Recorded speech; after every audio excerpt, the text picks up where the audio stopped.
Good evening. As usual, we'll begin in just a few moments once folks have a chance to log into the Zoom meeting.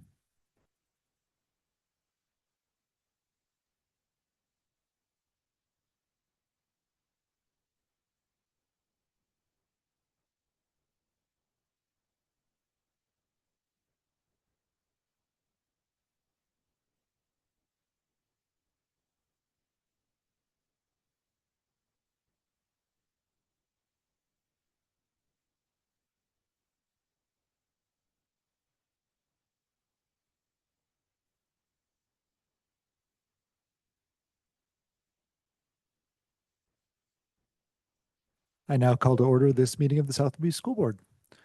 This is our one and only school board meeting for this month, and I will now turn over to Director Jackson for the land acknowledgement. Thank you. South Whidbey School District acknowledges this Indigenous land, the uncountable generations of Coast Salish people who have stewarded, loved, and been in sacred relationship with this place, these lands and waters. We acknowledge the generations past, present, and future of the Stillaguamish, the Snohomish, the Lower Skagit, the Suquamish people, the Snohomish people who made their home here and who still make their homes here, the people collectively affiliated with the Tulalip tribes who have a reservation near here, the many generations that stretch into the future of continued relationship with the lands, the waters, the beings, and the people. It is through human connection that these lands are a welcoming place for all of us now, for people of all backgrounds, identities, races, ethnicities, and cultures. This tribal stewardship is what has created home, and it is an honor to be in relationship with the Indigenous people of this land going forward. Thank you. Thank you very much. This is an interesting meeting because as one of the one per monthly meetings, this is both a workshop and a business meeting, but it is also one other type of meeting, which is the annual organizational meeting. Each year after elections have been certified, those who have been elected or re-elected are sworn in, and this board has chosen to have every elected board member repeat the oath of office to remind us of what we're doing and why. And then we have an organizational meeting to elect the officers on this board. Then we will go into the remainder of the meeting, workshop format to discuss policy first, presentations, public comment, new business, reports, and then we'll be done. Just to let people know what they're in for. If you are on the Zoom meeting and would like to make a specific public comment during the public comment period, please feel free to enter your name and location whenever you like, and then start typing your comment and get it in there. If you would like to make a comment during the workshop portion when we're discussing policy, and that is a comment on the policy we are currently discussing, you can, again, feel free to enter your name and location, hit enter in the Q&A function, just so we know that there's a comment incoming, so that we can pause and read out your comment after you've typed it in. And then we'll get that going. Please make sure to get a full and complete statement in your comment, particularly during the workshop portion, because if you just say, yes, I agree with that, it's likely we will have moved on about 3 topics by the time we see it and can read it out. And so you may sound like you're agreeing to something that you did not intend to, and we don't want that. Okay, are there any objections to approving the agenda and minutes as presented? Hearing none, the agenda and minutes are approved as presented. I will now turn the mic over to Dr. Clifford to administer the oath of office to the elected board members. Okay. Can you all please stand and raise your right hand?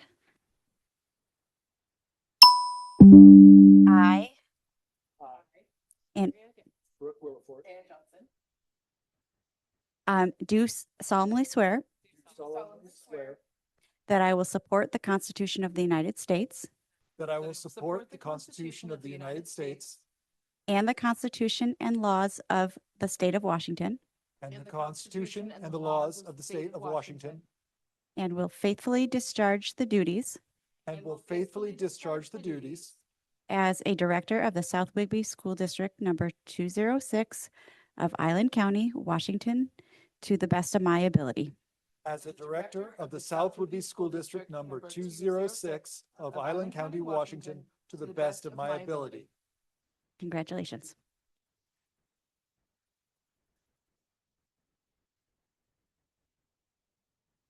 Now we'll move on to our annual organizational meeting. There is some minutia here that is involved here.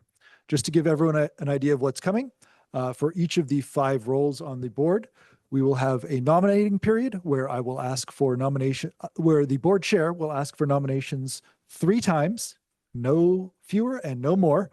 And then we will do a roll call vote, beginning with an advisory vote from our student representative and moving through our elected board members in reverse order of seniority, with the chair going last. Don't worry, I've got it all written down, so you don't have to follow along. There is no seconding needed for a nomination, so we will just move on from there. So first of all, are there any nominations for the role of chair for the upcoming year? I nominate Brooke Williford. Are there any other nominations for the role of chair? Are there any other nominations for the role of chair? Hearing no other nominations, we'll move to the roll call vote. Student Representative Russo, how do you advise us to vote? Brooke Williford. Thank you. Director Jackson, how do you vote? Brooke Williford. Director Johnson, how do you vote? Brooke Williford. Director Downs, how do you vote? Brooke Williford. I also vote for Brooke Williford, and I am retained as chair. Thank you very much. This would be the point where if someone else was taking over the chair role, I would hand it off. As I'm retaining it, we'll move on to vice chair. Are there any nominations for the role of vice chair? I'll nominate Ann Johnson. Are there any other nominations? Are there any other nominations? Hearing no other nominations, we'll move on to a vote. Representative Russo, how do you advise that we vote? Ann Johnson. Thank you. Director Jackson, how do you vote? Ann Johnson. Director Johnson, how do you vote? Ann Johnson. Director Downs, how do you vote? Ann Johnson. I also vote for Ann Johnson. Ann Johnson has been retained as vice chair. Congratulations. Thank you. We will next move on to our legislative representative. I am now open to nominations for legislative representative. I nominate Marnie Jackson. Are there any other nominations? Are there any other nominations? Hearing no other nominations, we'll move on to the vote. Representative Russo, how do you advise that we vote? Marnie Jackson. Thank you. Director Jackson, how do you vote? Marnie Jackson. Director Johnson, how do you vote? Marnie Jackson. Director Downs, how do you vote? Marnie Jackson. And I also vote for Marnie Jackson. Congratulations, you are retained as legislative representative. We'll move on to our policy representative. Do I have any nominations for this role for the upcoming year? I nominate Andrea Downs for policy representative. Are there any other nominations? Are there any other nominations? Hearing no other nominations, we'll move on to the vote. Representative Russo, how do you advise that we vote? Andrea Downs. Thank you. Director Jackson, how do you vote? Andrea Downs. Director Johnson, how do you vote?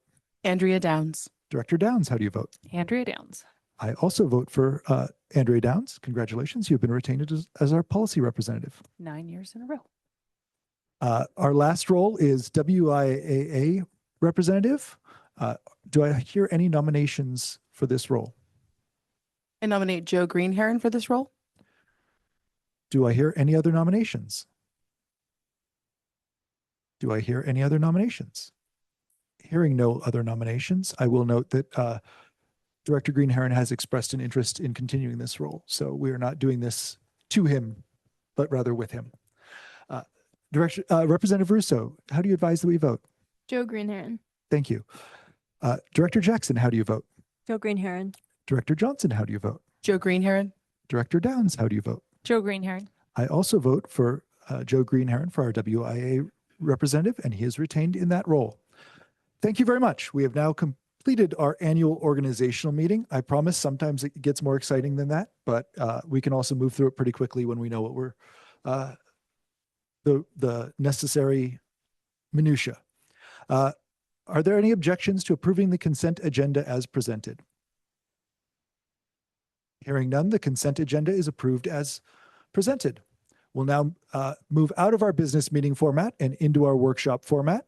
Our first policy to address is South Whitby School District Policy 1630, evaluation of the superintendent. Director Downs. Yep. So this policy just has recommended language changes.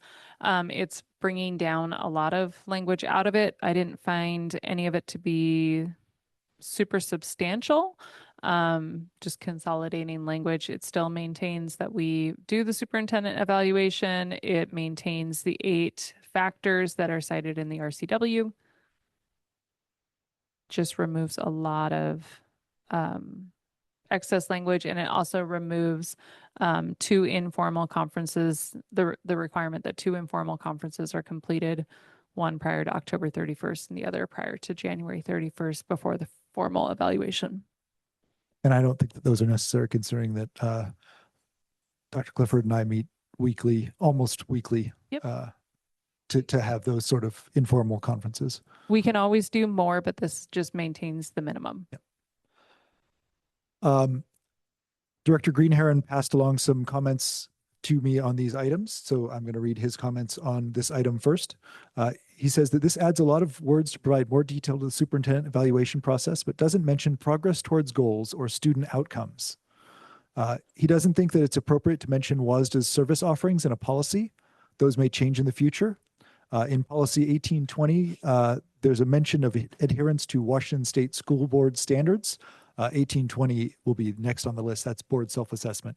And Director Greenherron thinks that that's more appropriate. He dislikes having RCW quotes in policies since it makes policies unnecessarily longer. And if the RCW changes, the policy becomes outdated. And he says also, maybe not for us to resolve here, but he notes a tension between RCW and WASDA's current best practices of goals-oriented evaluation. For example, the RCW mentions some of the less tangible, measurable qualities that we've intentionally moved away from. So I might have to ask you to repeat some of those, Yep. but I would argue that we should leave the RCWs in place because otherwise you are putting the expectation that people pulling the policies are going to then go into our state system and search out the RCW. And I think that leaves a lot of room for error. So leaving the RCW, I think, is helpful in that. I do think that when we are looking at the evaluation, if you look at those 8 categories, those are listed at a minimum. Mhm. And I think that if you were to drill down into how a superintendent would demonstrate those 8 competencies, school improvement and school performance would be indicators of that. Yeah, I don't disagree with much of that or much of what he said, actually. I don't think there's a huge tension there. I do agree that having short quotes from the RCW isn't a problem. I don't particularly like quoting whole chunks of it, but I don't mind the short quotes because, as you said, it removes a barrier to understanding. Yeah. To have it there. I'm not opposed to removing the last line with the WASDA provides a goal-centered model.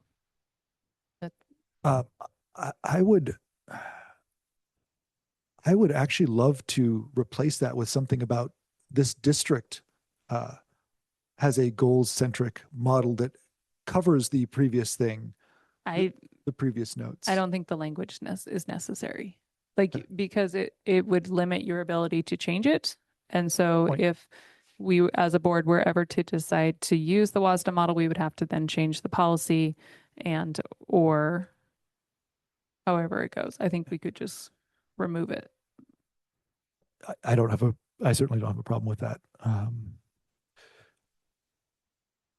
I'm thinking that because this policy references state law, but it doesn't explicitly say why it's referencing that state law, it wouldn't be a bad idea to have a sentence that says, we adhere to state law, RCW, et cetera, Okay. where it says, in addition, state law, RCW 288.405.100 requires that, et cetera, et cetera. Nowhere does it say what we're doing about the fact that that state law exists. So I think that in addition should be replaced by we adhere to. Yeah. Because then we're saying that the policy requires that we follow the law, Right. rather than just the policy says that this law exists. Right. We adhere to state law, RCW, et cetera, which requires that.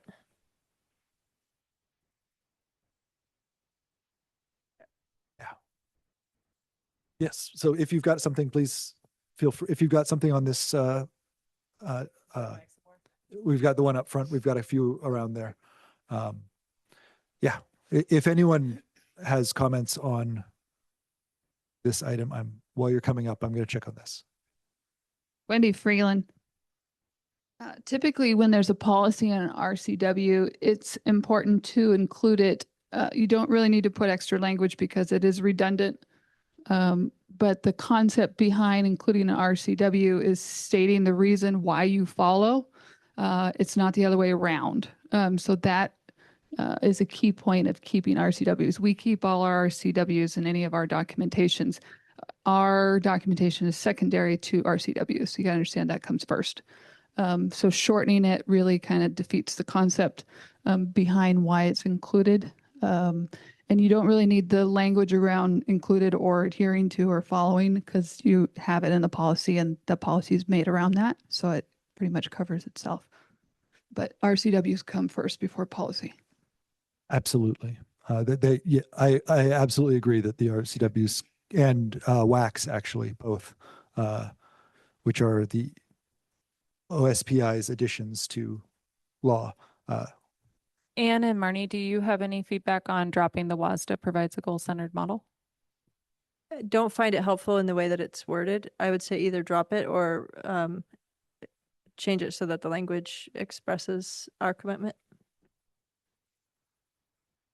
Yeah, I agree. I don't really see why it absolutely needs to be there because again, it's just an addition to the policy that is superfluous to our practice. Dr. Clifford, do you have a preference on dropping it versus changing the wording? I would prefer to drop it because there's WASDA model, WASA model, and our model has alignment with WASA model. I haven't looked at the WASDA model quite yet. Cool. All right. So we're looking at removing that last paragraph and possibly not for the sake of showing that we're trying to supersede the RCWs, but to reinforce that we are following them, replacing in addition to. Adhere to. And those in changes, order to adhere to. those changes are already in there. Excellent. Wonderful. Thank you. I also find the paragraph that begins with pursuant to state law to be slightly grammatically funky. So pursuant to state law, comma, RCW, comma, names the school board. I would either remove the second comma or remove the pursuant to state law, names the school board as responsible. I think I agree with that. I think the second one English is- majors, which comma do you want gone? Remove pursuant to Yeah. and begin the sentence with state law and then leave all the commas. wouldn't it be removing the first comma also? So state Nope. law, RCW. Well, no, because later it refers to state law, which Oh, is yep. through RCW 42 dictating the use Yep. of. So it's Yep. two references to state law with two RCWs. Excellent. Cool. Ready for the next one? Anything else on this one? I'm not seeing anything coming in via Q&A. Again, if you do have a comment and you're in the Zoom meeting, please just throw up your name and location in the Q&A so we know to pause. But I'm not seeing anything, so please Cool. Okay. onward and upward. Next one is policy number 1820. This has to do with the board self-assessment. Taking language out. Joe actually had no comments on this one. Cool. And I agree. It's very straightforward. It's simple. It's direct. I'll also specifically note, Representative Russo, if you have any comments on any of these at any point, please feel free to chime in.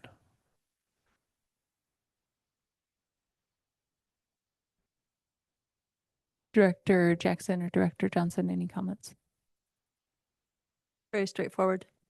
Dr. Clifford, any requests? Cool. On to the next one. Next one's 2170. This one is It's for the folks who are online or watching it later. Yes, we can hear you, but they can't.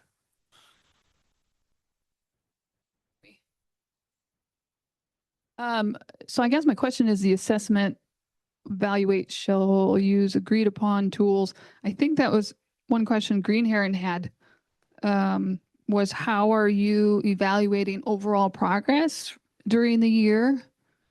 So the board self-assessment will evaluate self-use agreed upon tools and methods. I think that, what do you guys currently use for? Currently, we use the WASDA self-assessment tool that they send out to us and provide the data back to us collated and collected. And we've been using that tool for 20 years. Perfect. So I guess my question is and that's what I thought, is why would you take out agreed upon tools and methods? Because then the next year people are going to wonder how you are doing your self-assessment. Well, I would say that agreed upon doesn't actually tell anyone how we're going to use it anyhow.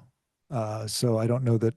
It's stating that we will use research-based principles of successful board operations. So tools that meet that criteria versus it doesn't imply that it's not an agreed upon, but it's more so saying that we will use self-assessments that are research-based and vetted to measure.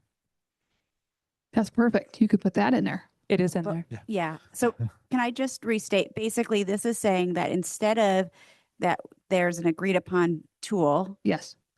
that we will address these performance measures. It's just removing that and saying we will, by using the self-assessment tool, we will address these performance measures. So that's, I think it's really saying the same Is it thing. the same? Okay. It is. Yeah. Thank you. Okay, so 2170 career and technical education. Principal Patton, if you have anything that you want to add at any point, please let us know. I believe you had chance to review this, correct? Correct. Okay. So what would you say are substantial changes, if any, to this? There are no substantial changes. I think it's update since from 2013. Really, it's verbiage. It doesn't affect any current or future operation from CTE. Cool.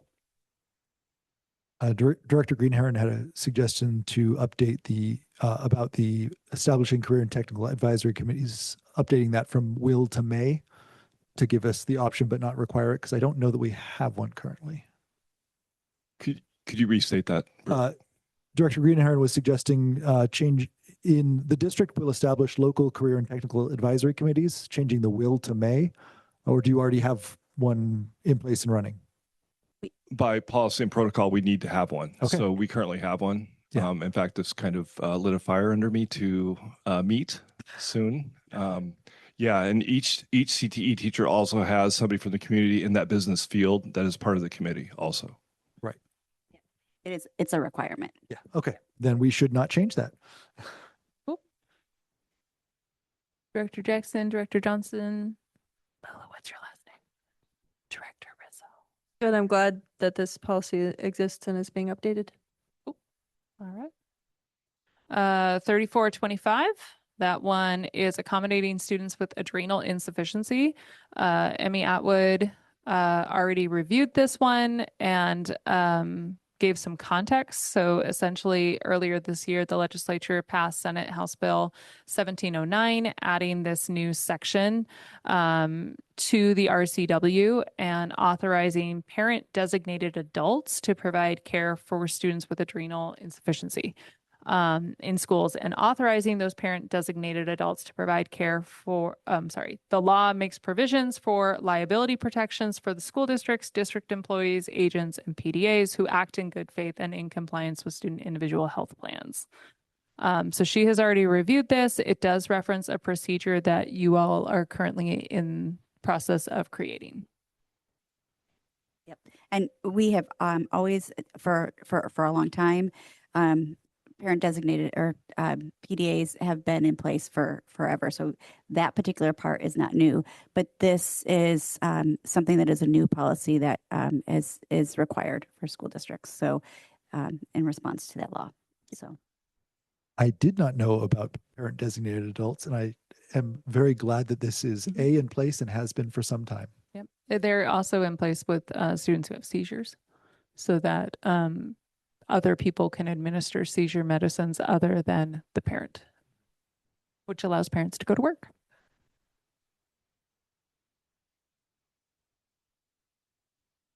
Okay. 4040 Christie, just a heads up, I don't have the editable option for this one.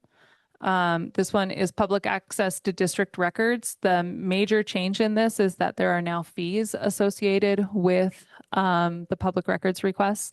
So there's 15 cents per page for photocopies, printed copies, electronic public records, 10 cents per page for public records scanned into an electronic format, 5 cents per page for 4 electronic files or attachments uploaded to emails, cloud-based storage services, 10 cents per gigabyte for the transmission of public records, and then the actual cost of the digital storage media or device provided by the agency.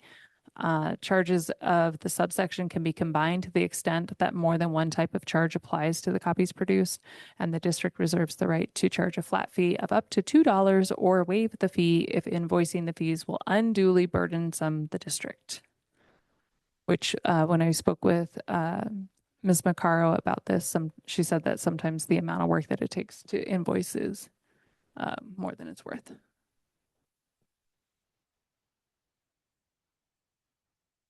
Seems to me like if there's that, this will not affect small requests, but only really, really large ones, and that those cost the district money. And I'm glad to see that there's a method of remuneration. Director Greenherron said that, again, he wasn't a fan of having the RCW text in here, but I think that the summary is very important to have in the policy personally.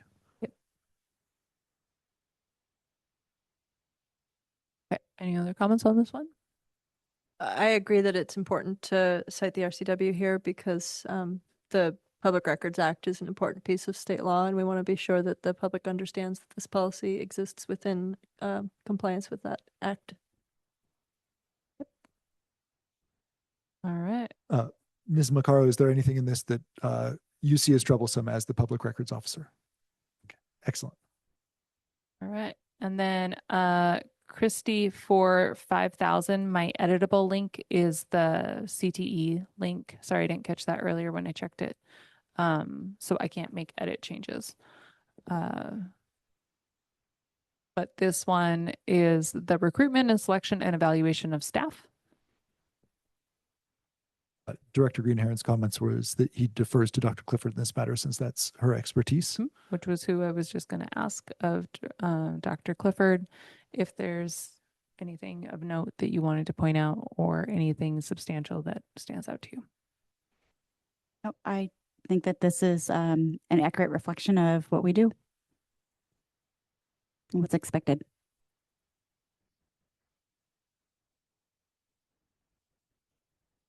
The one thing that stood out to me is interesting is it notes that staff positions are established by the board based on the recommendation of the superintendent. But earlier on, it says the board of directors delegates most or all recruitment or selection of school district staff to the superintendent and or their designees. So it's a little bit circular there. It feels like That's because we approve the budget. Yeah, but I don't see a problem with it. It's just interesting to me that it's circular there. Well, but I think it's a good point of clarification that the board does not determine who is hired or what the positions are. We determine the staffing budget and what is allocated for various staffing in the different buckets. Got it. It That is the makes sense. district's determination or the superintendent's determination of what positions makes up that budget. So the staff positions would just be us saying, we need X third grade teachers. Not even. Not even. It's It would be we need approve X teachers. we approve this many Yeah. dollars Yeah. for certificated salaries. Interesting. I wonder if that could be clarified by saying the budget for staffing is established by the board based on, instead of staff positions are established by the board based on. Yeah, because it added some confusion for me. So I imagine that it would also add confusion for others. I don't know if that would cause issues with the policy itself. Mr. Field, do you have a preference? I just, the clarification, the granularity of the level you approve the budget, you approve the overall bottom line, not how much we spend on supplies or classified or certificated. You're approving the bottom line number. So it's true that you do approve what I present as the budgeting staffing, but you're not limiting the district to spending only that much money on staffing. If we move around, you're improving the bottom line. Mhm. Is there anything that says, maybe Ms. Macaro, you could double check with legal peoples, but is there anything that says that we need that line at all?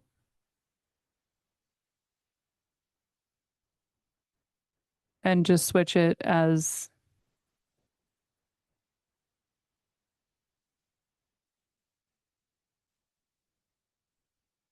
like just leave it as staffing positions are the role of the superintendent or their designee.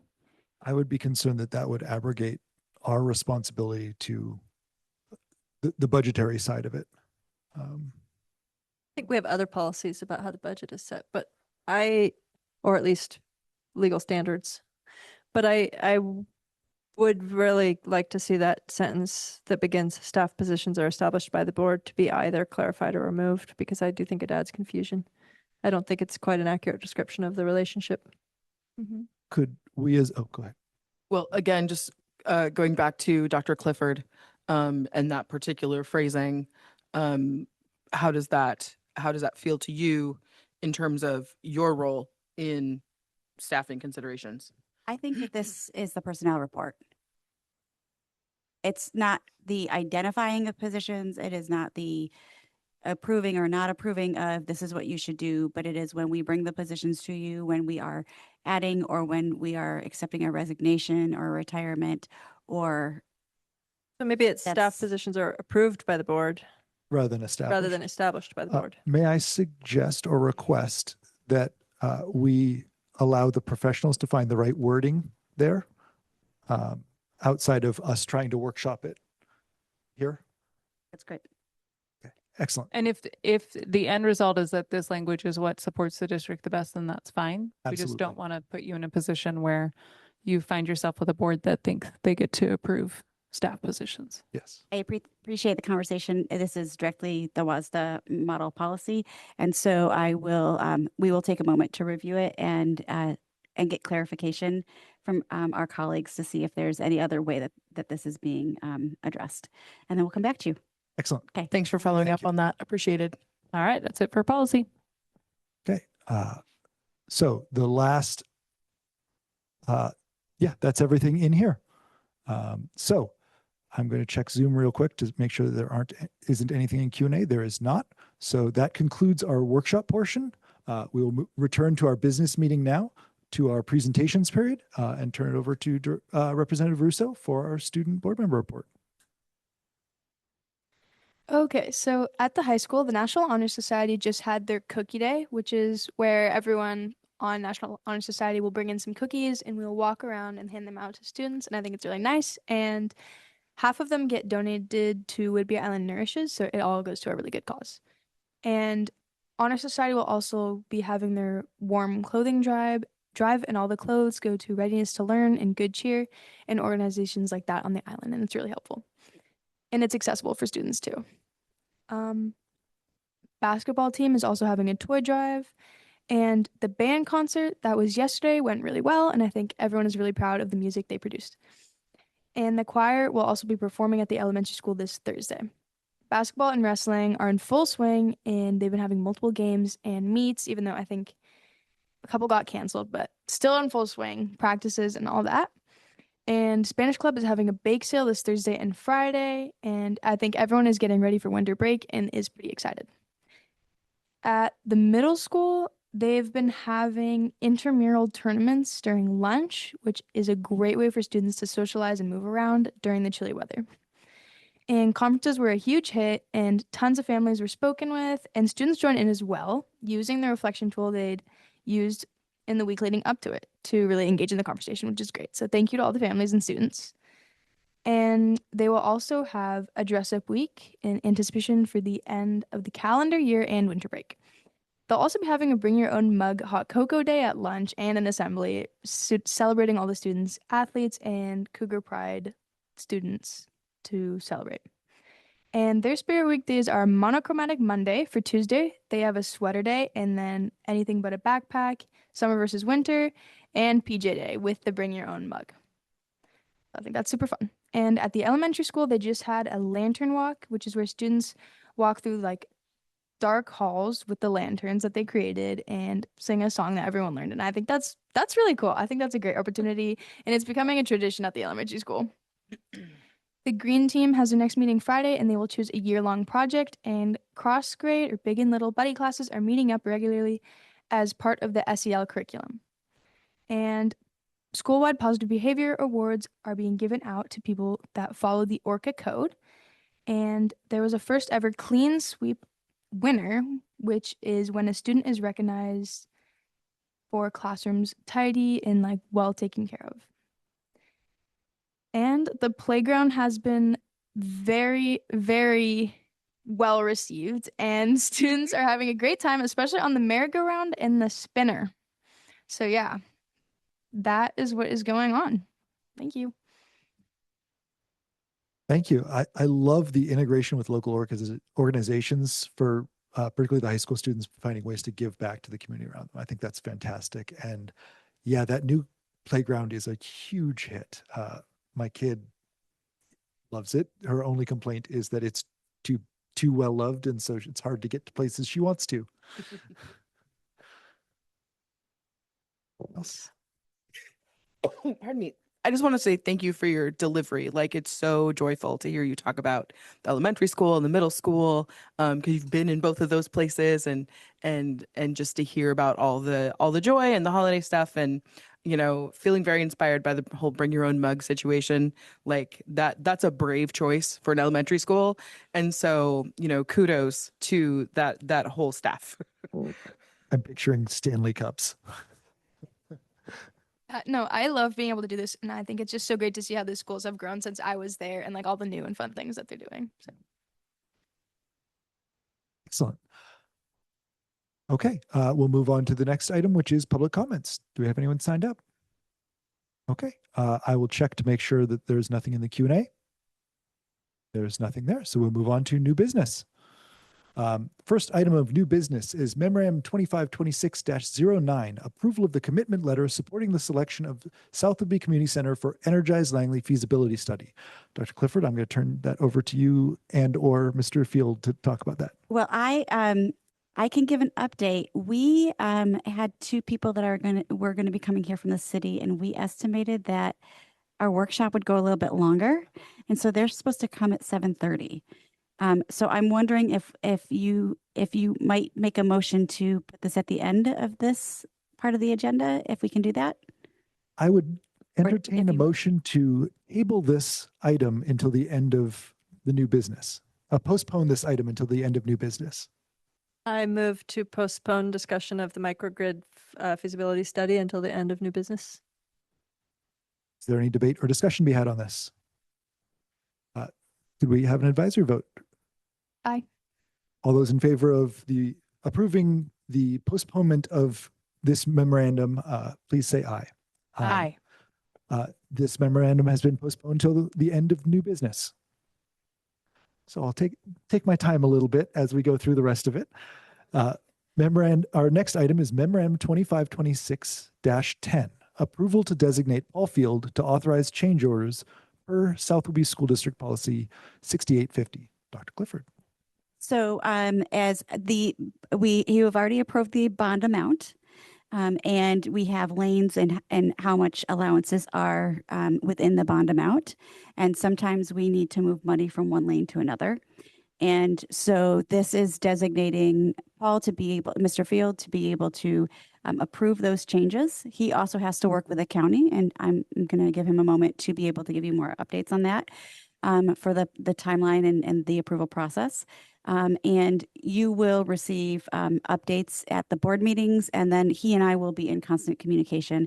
It's staying within the budget, so this is not changing or going above and beyond, but it's just being able to adjust between the different lanes that we have allocated funding for to respond to the needs as they arise. And so, Mr. Field, would you like to add?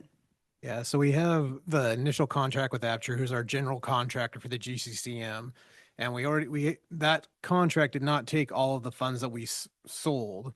So we have professional services outside of that main contract. But as we get moving through this first year, if there's opportunity to add things back in, or we run into unforeseen problems, the money that we're calling owner contingency, which is outside of that Absher contract, we can add into the contract to either address the unforeseen condition or to add additional work as we release other contingencies and allowances that are already built into the contract. So an example is if we get through all of the roofing and the contingency for roofing is not utilized, and we want to take that contingency money and move it to something to add scope to the project, we can take that contingency, add the scope, and then add owner contingency that's outside of the current contract in. So effectively increasing the gross maximum price to take on that extra work. So this, how our policy is written, is a person's dedicated at the district to do so. We're asking that person to be me. And then as I'm giving my monthly update, if there's a change to the gross maximum price of the Absher contract, I'll give an update in my monthly board report stating why that happened or what we added or needed the additional funds for. But this allows us to make that change at the beginning of the month because my board report doesn't come till the end of the month. It's like, hey, we added money to the contract for this reason. Thank you very much. Are there any comments, questions, or discussion from the board? There's no one I'd trust more with the money, so thank you for being willing to provide this service. Okay. We'll take this to a vote then. Representative Russo, how do you advise us to vote? Aye. Yes. All those in favor of approving Memorandum 2526-10, approval to designate Paul Field to authorize change orders per South Louis School District Policy 6850, please say aye. Aye. Any opposed, please say nay. The memorandum has been approved. Our next item is Memorandum 2526-11, approval of furniture purchase for bond projects at the South Louis Elementary School and the Middle High School. Part of our project, so I'm going to hand it over to Mr. Field. So we are working with Integris team to get a furniture package together. It's a combination of stuff in the remodel that's happening here and at the high school, as well as refitting a classroom that we're building and a community space in the high school.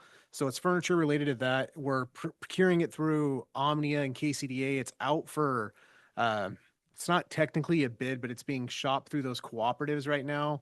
I don't have the exact list of stuff that we're purchasing attached to this because we're still going back and forth with two vendors to get the best pricing.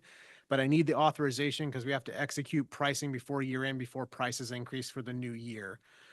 So that is what this is for. It's furniture packages for the office spaces that are being created here and revitalized here, as well as at the high school, an additional classroom and additional community/classroom meeting space at the high school.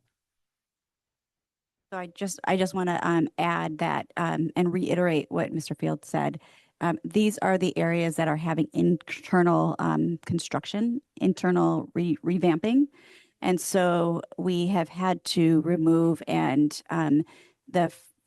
remove, and some of the furniture that is actually like built-ins have had to be removed. So as part of the updating and making sure that we have furniture that's functional, because when you're removing furniture, as much as we can preserve it, it is our older furniture and things were not preserved. We are not able to maintain it and able to put it back in place. So this is just for the places where where the construction is happening internally. At the high school, it's original to the space and it's heavy particle board. We did take care trying to take it apart, but putting it back together in the same fashion is likely it's going to be pretty wobbly. Yeah, taking screws out of particle board never goes well. In my nonprofit career, I had the opportunity to experience sticker shock when seeing pricing for institutional furnishings. And through that process, I really learned a lot about the standards of construction and the durability of institutional furniture as opposed to what one might choose for a home residence, for instance. And so I just want to say that I trust that these will be value add products that will last. I just want to offer some appreciation in the current proposal paperwork in the second paragraph. the emphasis on ergonomics to reduce strain and injury, flexible configurations. That is so important to folks who live and work in very diverse bodies. So I like that that is named specifically. So thank you for that. As the 6'1" human who doesn't fit in a normal sized desk, I also approve of that. I just was curious if you see this as the majority of the furniture purchases for the bond?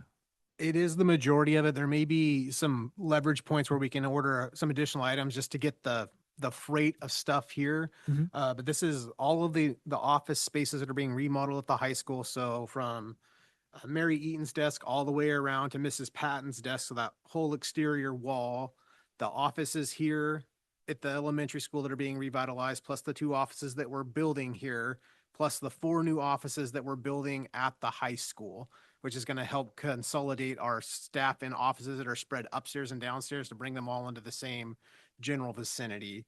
And then it's a classroom where the old metal shop is. There's a new classroom being refitted there, and then a communal meeting space as you come into the high school. So right now there may be some other little additions, but this is the mass majority of the furniture that we have planned now. And as we get to the end of the bond, we can reevaluate other furniture updates as the construction's wrapping up, and if there's funds available, what we want to do to prioritize those funds if there's funds available. Thank you. Any other comments, discussion, debate on this item? Okay, advisory votes, please, or vote. Aye. Thank you. All those in favor of approving memorandum 2526-11, approval of furniture purchase for bond projects at the Southerby Elementary School and Middle High School, please say aye. Aye. Any opposed, please say nay. The memorandum passes. Next item, memorandum 2526-12, approval of changes to the 2025-2026 district goals. This is working off of the discussion we had at our last meeting around the work that you're putting in on special education and recognizing that this is going to take a good deal of your effort and attention, and discussing putting that replacing an item that you were going to suggest in your goals with emphasis on special education. Yes. So thank you. So at the end of the special ed program update, you did offer, recognize that there's a lot of work and offered to make some adjustments. When you look at goal 2 under improve vertical alignment in mathematics, we had support MTSS, which is multi-tiered system of support, and curricular interventions. And that work is happening. It's a natural part of the direct audit of K-5 math needs and the gap analysis in 612. We might have done a little bit of a deeper dive. And quite frankly, as we were doing the work, about a month ago, I realized that I had to pare back what my initial plan was for that work, because just the math audit in and of itself and the work that we're doing around the math, both are 2 big bodies of work. So this is just putting a pause on that while still knowing that we're incorporating that into our work. And that will be something that we will continue to do, and then make a more intentional focus on that in the future. And then on the second pillar, we're calling, it had been audit effectiveness, professional development. And I just added special ed programs and overall district professional development, and then added a special ed program review. We're doing so much more than that, but the special ed program review is really going to provide some really good information for us as of what's working and uncovering what are some of our next steps, and that first step that we need to do next year, and then also over the next 3 years to continue to revise our programming and support and elevate our special ed practices in the district. Thank you. Are there any comments, discussion, debate on this item? Thanks. I really appreciate the sensitivity to how a new information about the scope of a need can shift priorities or require some deprioritization. I think you've indicated a way to continue doing all the important things with the balance that'll support success. So thank you. Yeah, appreciation for that change in flow of work because it's important to the community and, just deep appreciation for recognizing and changing paths and offering to do that work. I think that this is a fantastic demonstration of flexibility. And I think that it's important to note that I don't think that we would want to do this much later in the year than this, but I do think that this is well within the scope of when we can change this and still have effectiveness, as well as recognizing what is currently happening. Anything else? Okay. Advisory vote on approving the changes to the district goals. Aye. Thank you. All those in favor of approving Memorandum 2526-12, approval of the changes to the 2025-26 district goals, please say aye. Aye. Aye. Aye. Any opposed, please say nay. The changes have been approved. Go forth and there's one more item. It's okay. There's one more item. I can still speak to it. I just Yeah. There is one more item here before we go back to the postponed item. Memorandum 2526-13, approval of Southerby School District Resolution 703, resolution to annually reappoint the district's investment officer. I will turn that over to you, Dr. Clifford. I'm actually going to have Mr. Fields speak to this. Yeah, this came from the county. So we have an investment pool through Island County, and they want a designated investment officer who can make the call to sell the investments to fund our checking account. So we have a savings account and a non-interest bearing checking account through Island County for each of the funds. This just authorizes me to move the funds and manage our cash flow as needed. It's specifically critical for the bond work because we're trying to hold the unused bond funds to crank interest every day and continue to build that fund so we can do more. It's less critical for the general fund because apportionment lands right in the checking account, not the savings account. But as there is times as we get to the lean apportionment months that we have to sell investments to cover payroll and things of that nature. This is just what the county requires from the board to appoint someone, in this case me, to be that person managing the cash flow. And this is an annual appointment. Yes. Yes. I actually kind of appreciate that this is going to be the same time as the board organization every year. That makes it easy to remember. Any other comments, discussion, or debate on this resolution? Thank you for your willingness to serve. Okay. Do we have an advisory vote on this memorandum? Aye. Thank you. All those in favor of approving Memorandum 2526-13, approval of Southerby School District Resolution 703, resolution to annually reappoint the district's investment officer, please say aye. Aye. Any opposed? Please say nay. That was an aye for me. It was just delayed. The memorandum has been approved. We've been too efficient. That's okay. We put it on one of our board goals to be more efficient with these, and we're doing it. Yes. Okay, we'll move back to Memorandum 2526-09, approval of the commitment letter supporting the selection of Southerby Community Center for Energize Langley feasibility study.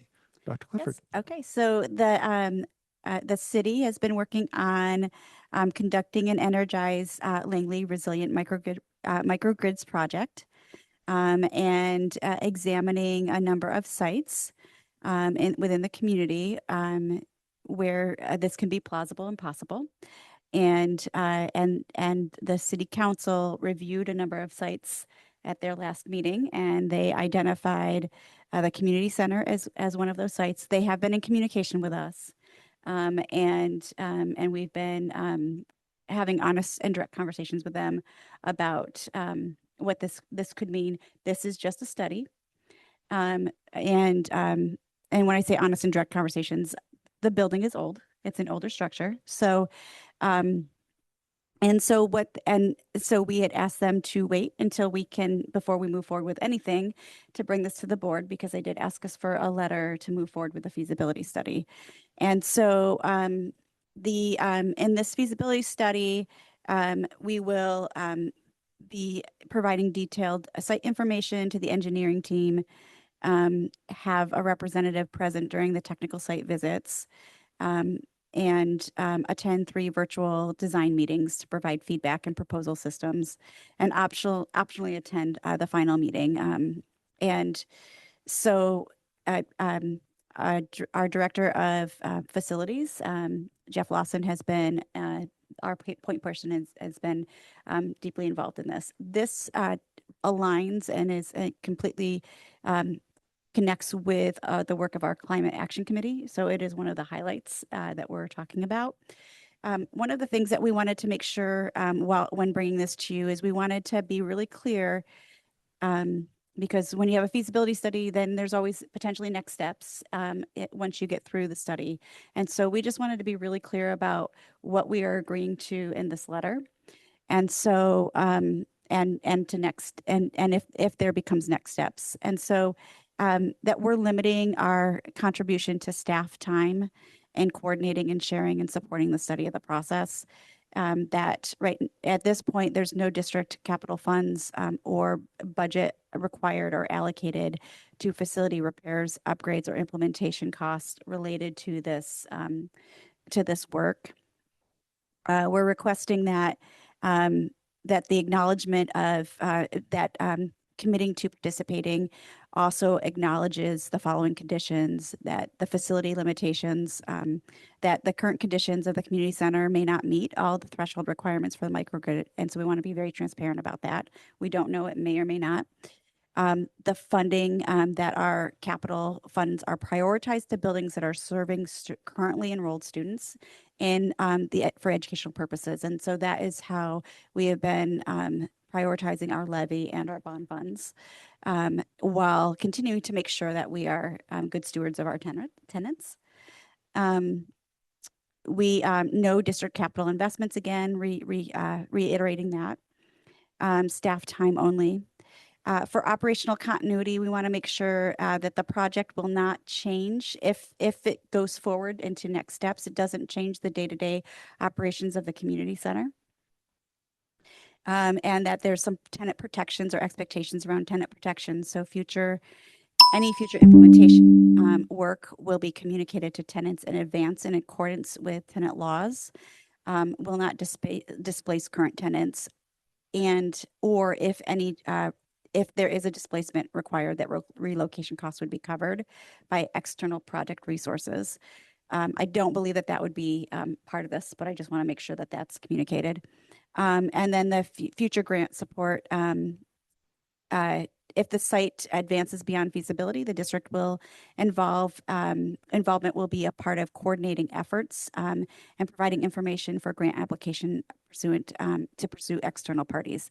Do we have people online? Meredith Penny, I Oh, believe. perfect. Okay. I'm so glad that she's Then let's joined online. Okay.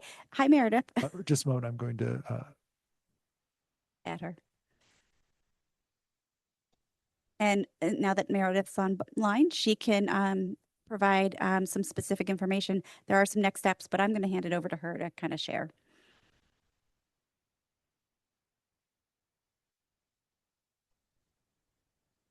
Hi there. hello. I'm happy to answer any questions on this item. We also have our project managers, I believe, might be online, and they can also help answer any questions. But I believe Dr.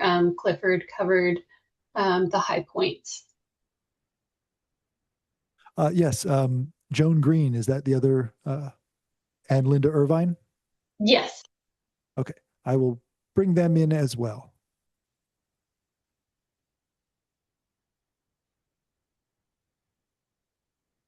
Welcome. Thank you for joining us. Thank you.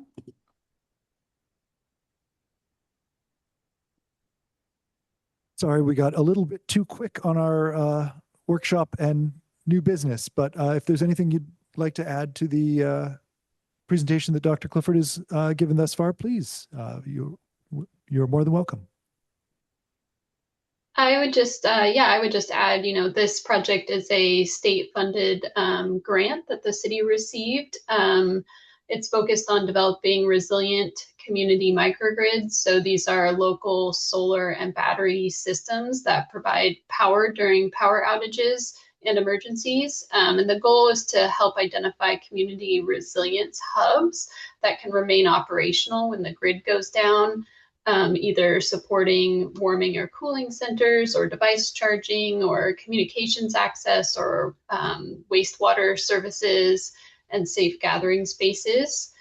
So the engineering consultant team that we've contracted with, they've conducted 15 desktop analyses of the initial sites for consideration. So that means they modeled the solar exposure and the potential size of a microgrid system, but they didn't conduct any actual site visits. And then our grant funding is only sufficient to conduct full feasibility studies for 3 of those sites. So based on community input and our city council's guidance, the top 5 candidate sites were approved at city council's November meeting. And so we have 3 top sites and 2 runner-ups, and the community center was identified as one of the top 3 sites due to its community role and its location. So participation at this stage, as was mentioned, is only for the feasibility study. So there's no construction commitment being made right now. The study activities include sharing facility and electrical information with our engineering team, hosting a site visit scheduled right now for December 17th, and then participating in 3 virtual design meetings to review and refine the proposed system. And then there's some optional participation in a community meeting in March. But ultimately, the request that we've come to you all today with is to have a short letter of commitment from your board, just confirming your willingness to participate in this feasibility study and just a good faith interest in pursuing future implementation funding if that proves viable. And working with the city in later discussions on emergency coordination. And so it doesn't obligate the district to build anything or spend any funds now, just to engage with us on the study process. So I think that is kind of the summary that we have. And like I said, we're happy to answer any questions about the process or the study. And I just want to thank you so much for providing that detailed information that was very helpful and much more eloquent than what I was able to share. So I appreciate you hopping on in, and for the 3 of you for being here with us today. I wholeheartedly support this. I think one of the things that is really important is that we know that the first step is always the first step, but there's many more. And so I also want to make sure that we're really good partners and that we're really upfront with what we can't, right in this moment, what we know we can commit to. Because what I never want to do is take a first step and then not be able to follow through with future steps. I am very interested in as a district partnering in this work, and it is a community hub. And we do want to make sure that we have a safe place and a place where we can commune and convene and respond in an event of the needing to do that. And so I do support this process, knowing that there are some limitations that we can commit to going forward, and not knowing where the landscape of federal funding will be and what the impact will be for us in the future. But definitely all in for being a part of applying for grants and partnering in this process. Thank you very much, Dr. Clifford, Ms. Penny, everyone else involved in the project. Really appreciate the presentation and the information. Are there any questions or discussion from the board? I just want to say this is really important work. These kind of experiments are collectively how we move forward in a trying time. So thank you very much for being leaders in this work. Yeah, I agree that this is very important, particularly in the midst of the climate emergency that we are engaged in at the moment, that our climate work committee and the district work around that are engaged in also. I think that this is part and parcel, and I thank you to the city of Langley for looking at the community center and engaging with us to let us participate in this. Else? I mentioned that Irene is also on our climate action committee, so she's a committee member and able to speak on both sides in that work. So Excellent. yeah. Thank you, Irene. All right. Any other comments or questions? Okay. Then we have a student advisory vote on this memorandum. Aye. Oh, sorry. I actually want to go back a moment also because I forgot I had one other thing to bring up, but go ahead.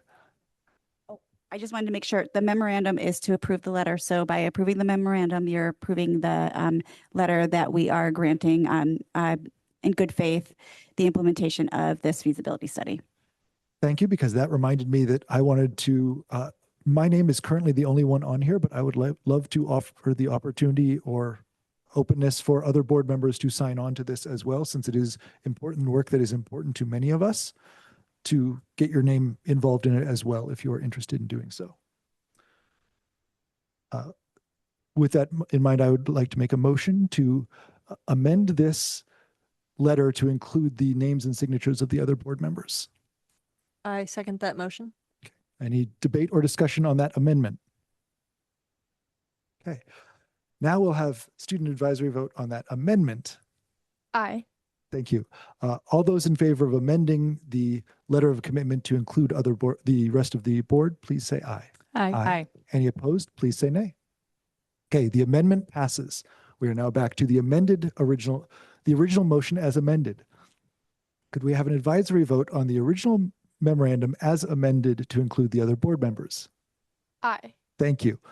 All those in favor of approving Memorandum 2526-9 as amended to include the signatures, names, and titles of the other board members, please say aye. Aye. Aye. Any opposed, please say nay. The memorandum passes as amended. Thank you. That is the end of our new business. Thank you very much to the Energize team from the City of Langley for joining us to provide more details and answer questions.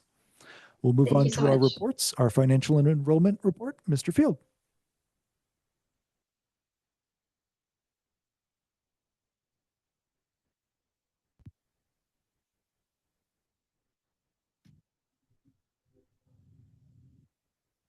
All right, so this is our enrollment report for December. It's staying pretty static from last month. This is our normal, just top level snapshot.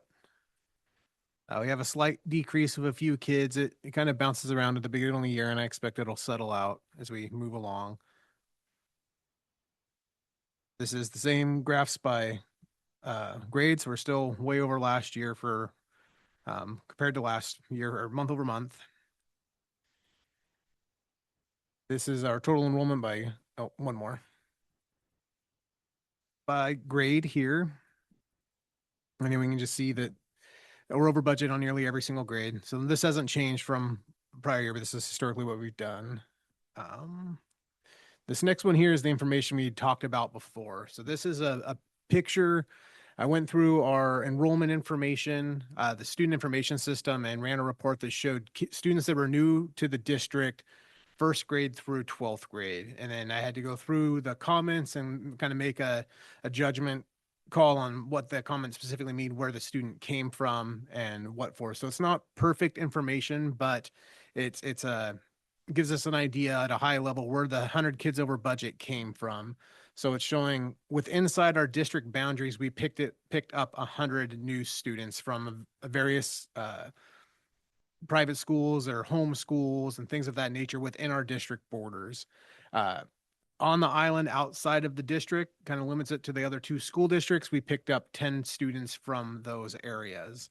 And then off island, but in the state of Washington, we picked up 18 students. And then out of state students, it was 19. So for 147 head count new students to the district. So we're only showing 100 FTE, but we have an ebb of flow. I didn't look to see where students went to. I didn't think that was addressing the comment that was asked at the last meeting. So this is what the table I put together based on that question of where did they come from? And this is where they came from. I can stop there if there's any questions about that before we jump into the financial pieces.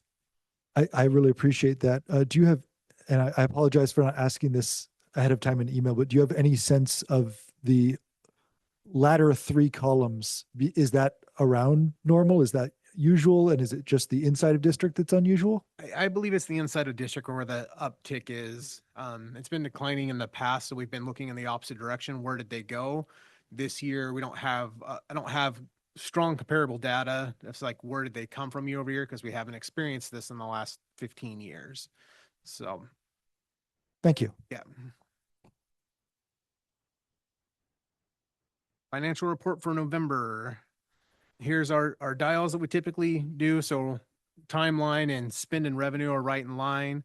Our encumbered payroll is 106%.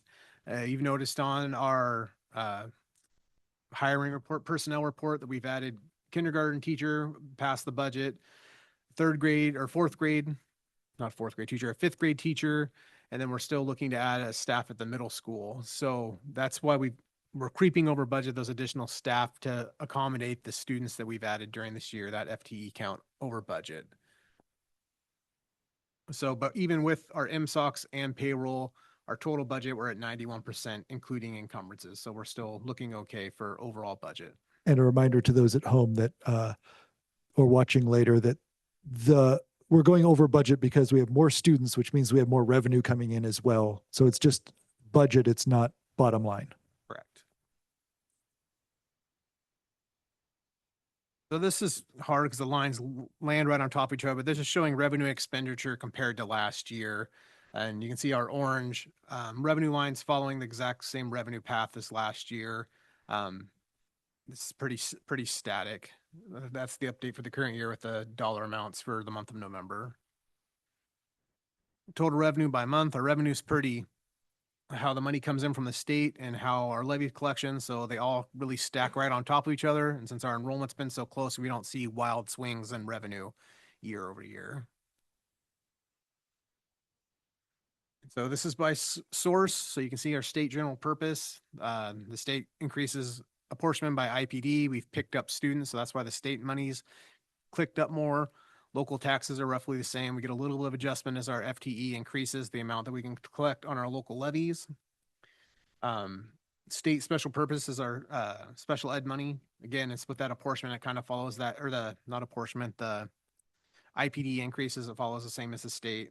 And then we have that historical decrease in federal funds into Washington State schools. Part of that's related to ESSER, and then part of that's just a decrease in federal funding. And then our local tax support is largely our rental income and interest income on our bank accounts. So our monthly expenses are not nearly as predictable as our revenue. And this is both MSOCs and salary. So it's kind of a jumbled mess depending on when we pay insurances or other things that come up related to mostly MSOCs. Is that jump in November due to hiring on new staff in part? It's paying bills and then part of that's coming on. Yeah. Okay. Thank you. So this is MSOCs only. So that purple uptick to your comment, Director Williford, is we paid more in MSOCs. That's why it's bending up that way. So when we jump to the next one, which is salary, it's following the same historical salary trend. So when we split it apart, it makes a little more sense. But MSOCs is always going to be, as things come up and the timing of purchases, it's going to just not be consistent year over year. So this graph shows the certificated salaries. So to your point that we've hired more staff, that purple bar is higher, plus their increase in their negotiated contracts. Classified staff is showing a similar increase. Employee benefits, as we get more folks, so benefits go up. And then our purchase services, the increase this year is the timing. I have to go look specifically what item and services we've paid this year. And then supplies and capital outlay are comparable year over year. Fund balance, we're the dark blue, so we're at 21.13% of our budgeted expenditures. This is hard because our cash really hasn't changed that much, but our budget is bigger than last year. So the overall expenditures, this percentage goes down simply because our budget has grown.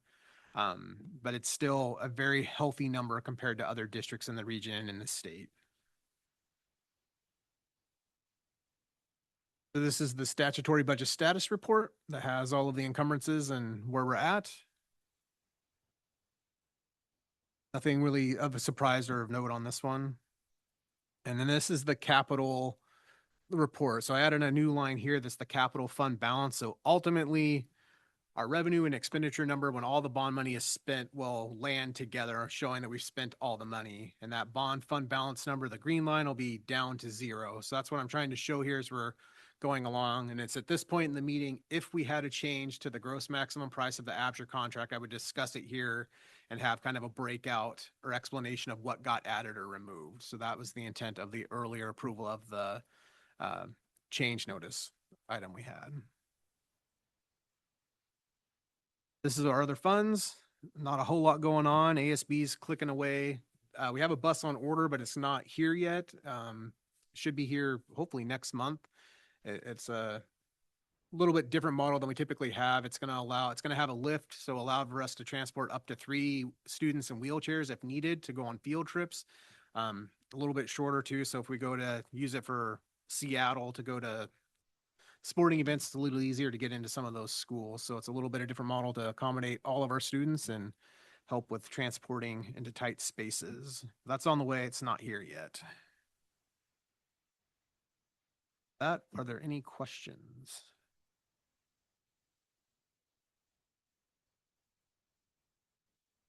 Doesn't look like there are. Thank you for the complete information as always.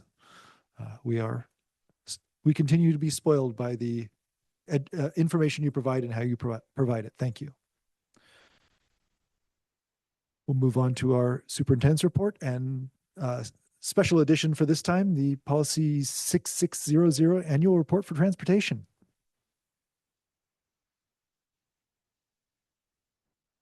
I didn't notice that they were merged together. So thank you. I skipped over the superintendent report in my head. So I'm going to start with the transportation policy 6600. It is describing what our requirements are for providing transportation. And the intent is that students who are beyond a mile, whose walking routes are hazardous, who may have a disability that prevents them from walking, or another compelling reason. So this is supposed, I'm annually, the district is to provide the board with an update to present the number of students who are transported who live within the minimum distance of their schools and for whom appear to have sufficient justification for the district to provide transportation. So they are within that mile walking distance and we're still transporting them. We have, I'm going to say 2 students, and it is because they live within the walking distance, but those where they live do not have sidewalks. So it is not it's not safe for them to walk. I'm saying 2 in that way is because one is right on the edge. So it's very, very close to 1. But we have 2 students that are falling within this category. We are very familiar with those 2 students. Okay. We And we are appreciate so that glad they that those remain in 2 our students district. have a safe option. So I'm just verbally giving you that update to meet that requirement. Okay. I uploaded a December superintendent monthly written report. So you have that connected to the goals. So you'll see updates there. But I also have my visual report. And so I'm not going to go. So Christy's giving you a quick bird's eye view of the superintendent report. I'm not going to go through it, but you can take a minute to peruse that.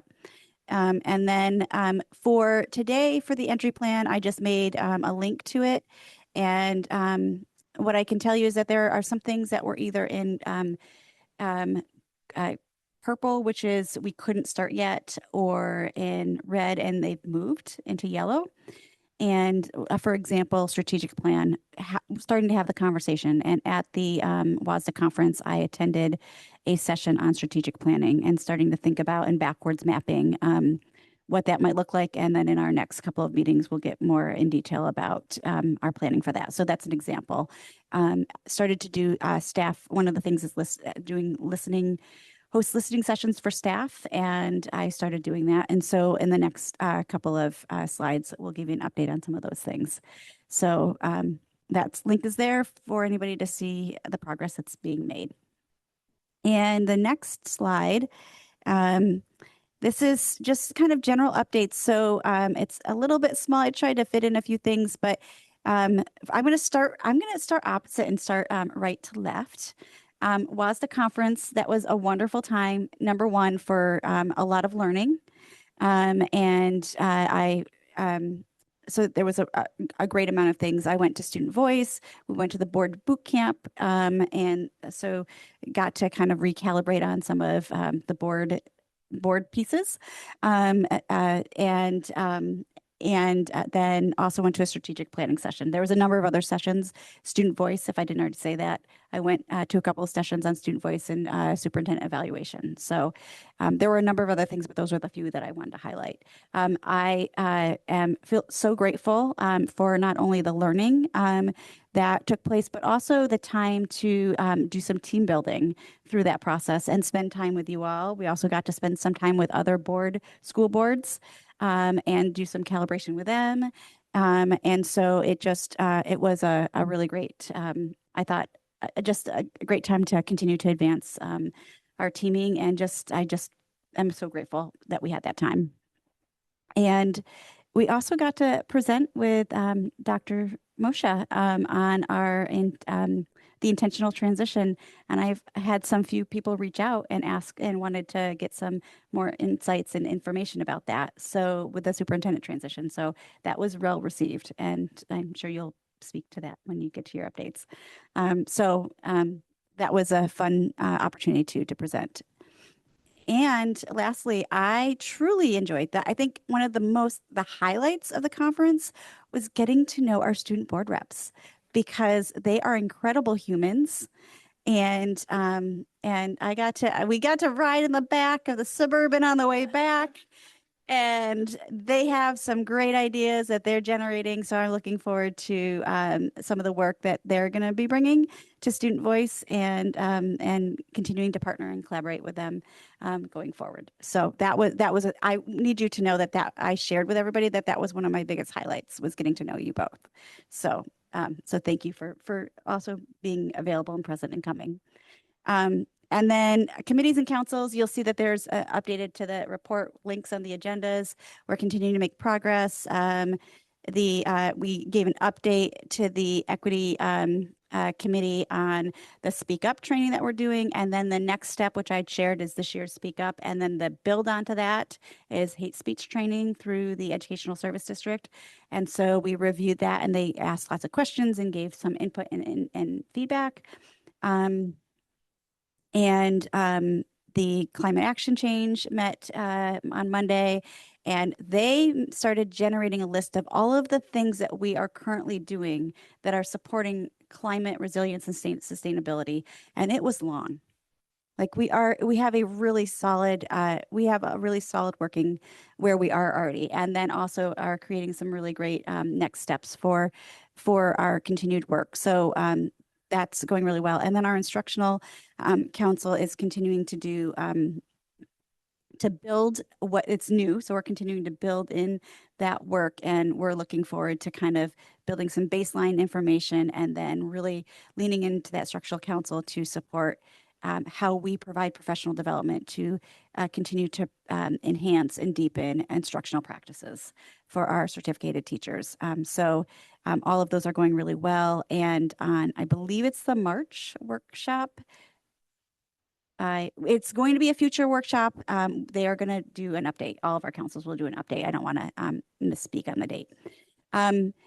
I have been, while I'm still doing classroom visits, I've spent, instead of a full half day of going into every single classroom, I've spent half days here and there, spending 20 to 30 minutes with one-on-one with staff members. And I met with 21 certificated staff members by the last time we met. And then over the Thanksgiving, the days before the break, I was able to have 2 additional members office staff because with students having half day or conferences, I was able to get in front of them. They are really hard to meet with because they are always busy. And so I'm going to build those out. I think I had unrealistically wanted to meet with all staff before the end of December, and I'm giving myself through the end of the year. And so we're still continuing to build out some dates in January and February so that we can make sure that we're meeting. I'm getting to have that opportunity for any staff that wants to meet with me. And then I am really thankful and proud of our secondary leadership because we're continuing to speak up training, and the next step is to roll it out to students. And so we co-designed the student work. We're still planning for it. We still have some details to define. That's going to launch we're training student trainers, and that's going to be launched the training is going to happen on Friday. But on last Wednesday, we collaboratively co-facilitated the staff training and basically ran through the student training with the staff so that the staff are aware of and give us feedback and input. And then we had a really nice exit ticket that not only talked about kind of where they are on the implementation cycle from the lens of implementation science of exploring, beginning to implement, and we said consistently implement, but it's like fully implementation. We haven't defined what those mean, but we wanted to first get that out there so the staff could just identify personally what that means for them and where they landed. And then the other thing that we asked is, what is your readiness for committing to this work? Are you very hesitant or fully committed? Because we want to make sure that we're removing barriers for staff. It was all anonymous because we also wanted to make sure that we had really authentic feedback. And out of the staff, 6 to 12 staff, certificated staff that participated, we had 22 responses. And so that was really great. And when we get to that part of our updates, when we loop back and do some more updates with you, we'll be able to share that data. But so we want to continue to monitor how we're making progress. And that is that first picture up there is the 3 leaders presenting. I stepped back and they were presenting that content to the staff. On Monday, I was over at the high school meeting with counselors, and our students were leading the forefront suicide prevention training. And Bailey and Colton did an exceptional job. And I spent the whole time through the entire training, and it was really well done. And so I just wanted to highlight that. The next slide, last night we had our concert. For me, it was my first time experiencing our students, and it was incredible. We even had a student singer. I mean, I was just like blown away. So I can see why this is such a point of pride. So that was amazing. We also had some sports, we got to see the last minute of a very intense close basketball game that we almost clinched, but we didn't. But it's also getting to see our sports teams in action and starting to connect with our clubs, but finding ways in with our clubs. And then today was the Lantern Walk at the elementary school, which they really keep it in-house because it's a really personal thing. But as student rep Rousseau said, the students were singing, and the 5th graders were kind of like, they were a little cool.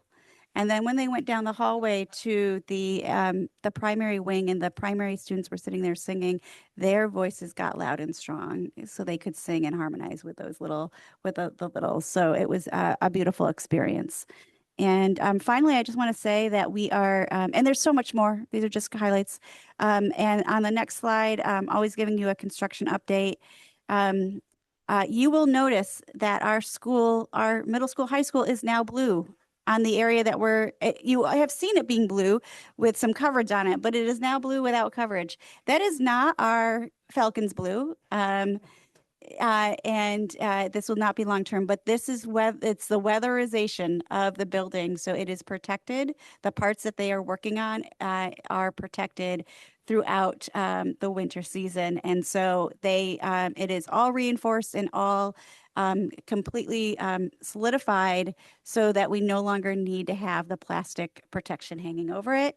They started the PE locker rooms, doing upgrades this week. And then they're going to start moving some of that siding work, moving it down closer to the where the admin side is, the temporary admin is, over the holiday break. And so we're going to continue to update our website. We wanted to make sure that we get clear on the timelines. And then, but we will keep you posted.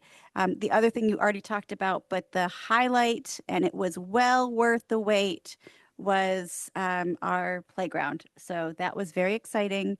And in January, we are going to have a construction update from our partners. And so I'm looking forward to that because it's going to be really informative, and you'll get a more of a big picture and more concrete look at what the next 2 years are going to look like. Yep. And happy holidays, everyone. Thank you very much. We'll now open it up to board comments and reports, particularly about what folks experienced at the WASDA conference, but also anything else you might have to report. I'll share a few highlights from the board conference. It's always an interesting event. We always meet new people and really get to see what's going on in the state, because you're always sitting in session with, people from all over the place. One of the things I deeply appreciated this year was the opportunity to have the regional breakfast. It was a great opportunity to be in the same room as other regional board members who maybe do the same work as I do as the vice chair, or maybe our people that, there were people there who I've known for years, and I got to meet some new people and realize what work they are doing within their board work, and just get to hear about the, health and wellness of other boards in other spaces. And so that was a really big highlight for me. And then I absolutely always enjoy being in session where kids are there. And I always have a particular educator's eye to whether or not those students are being asked to actively participate. And over the last 4 years, I have really seen that become more and more prevalent, that presenters are aware that there are multiple generations in the room, and that it is part of their work as presenters to actively create accommodation and belonging for anyone who is in that space, including students. So those are two things that really stood out for me this year. Thank you. I've got a report from Director Greenherron that I'll read out here. He says, here are a few takeaways, learnings from the Washington State School Directors Association WASDA annual conference. None of these are directives, simply learnings and wonderings, perhaps for a future workshop or retreat. The state tracks post-secondary outcomes by high school. Could we use this to inform programming and or goal setting? In Issaquah, the board receives school improvement plans, SIPs, via email before the SIP review meeting so they can start to digest the findings. This would help people who learn better by reading, but the downside of this is SIPs would need to be finished earlier. Also, the Issaquah presenters used Mentimeter for their entire presentation. I've seen it used for polls, but they had all the slides through Menti. It was really interactive. According to WASDA, Southbury School District has a membership with the National School Board Association, NSBA, directly through a program called NatCon. Is this true? Do we pay for it? Are we getting value out of this? And WASDA offers a strategic planning service. Perhaps it would be a good return on investment to pay for them or another consultant to guide us in the process. That's just things that he came out of WASDA thinking about, and we can talk about them at a later workshop if that's something we would like to do. I just want to acknowledge how inspiring it was to see so much student leadership and student talent at the conference. It's always inspiring. This year, I particularly was blown away by the student dancing There was a step dance performance and a hip hop dance performance that were both just riveting. So that was a very impressive bonus. And I also appreciated our own board's leadership in the sense that this district was a presenter. Director Greenheron, Dr. Greenheron, maybe someday if he decides to go back to school.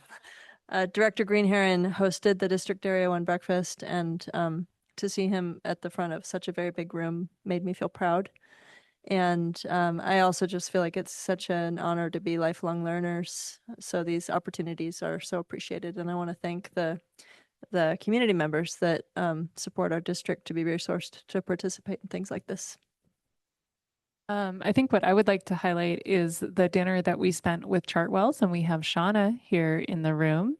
And Shauna runs an amazing program that feeds our children. And I don't know that people are always necessarily aware, but Shauna was part of the team that really pushed the farm to school program with Chartwells, and Shauna's team has helped make a lot of changes in how Chartwells prepares food and works with districts. And so I always enjoy going to that dinner. We cause quite a ruckus because we cheer very loudly for our team. And just want to thank you, Shauna, for all the work that you do for our students. Dylan was very upset that I now know that he is 3 Better Dylan, but it's a great name, and just appreciate everything that you and your team do for our students. Representative Russo, do you want to? I'm really glad that I had the opportunity to attend WASDA, and I think myself, and I think I could speak for my fellow student rep, like I think we both feel really inspired by what we heard, and especially from student presentations. And I think we have a lot of good ideas that we're going to want to work towards and just are really inspired. And yeah, I think it was great. And I think I honestly have a much better understanding of my role, and just from the boot camp, like the greater board's role. And I think it was really informative, and I feel honestly really inspired from it. So it was a great opportunity.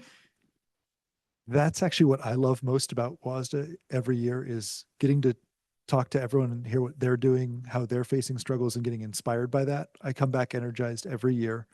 I got to go to a wide variety of presentations on building a school culture that makes people feel included, connecting on them, mentoring and supporting new superintendents, courageous leadership, from hearing to helping, community voices to action, brought back a lot of things that I think that we can use or that we're already doing. A lot of things that I thought were standard and that other districts were asking us about how we do it. And just a lot of things that I think that we can use to help represent the community and the district even better as we go forward.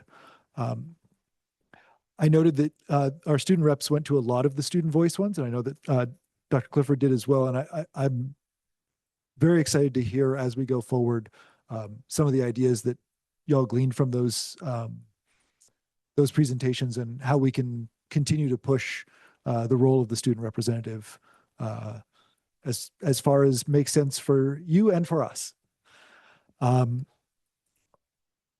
Our presentation, Director Greenheron, myself, Dr. Moshe, and Dr. Clifford presented on the intentional superintendent transition. As I almost always find in a group project, we ended up fixing some of the slides the night before, which was actually a fascinating experience, both working with Director Greenheron on that and then with Dr. Clifford on that. Just seeing how members of the team work under that sort of time constraint is illuminating, and the fact that we worked so well together, I think, says good things about where this leadership team is going.